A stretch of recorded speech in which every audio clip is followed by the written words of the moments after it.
de este espacio hubo mucho aprendizaje sobre las políticas y cómo también identificar esos casos de abuso sexual y acoso sexuales dentro de las comunidades.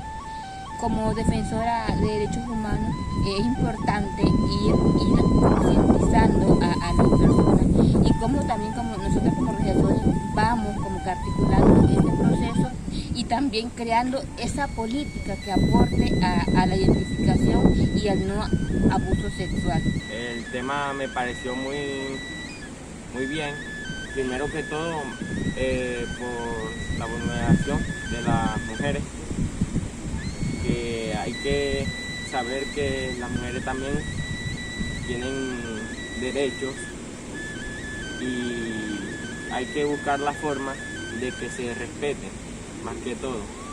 Bueno, aprendí muchas cosas porque tampoco sabía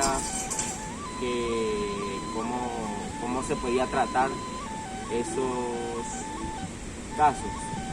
Entonces me gustó mucho. Muy excelente. Aprendí muchas cosas que no tenía conocimiento. Para mí fue de muy agrado aprender muchas cosas de lo que yo no tenía conocimiento respecto a muchos temas.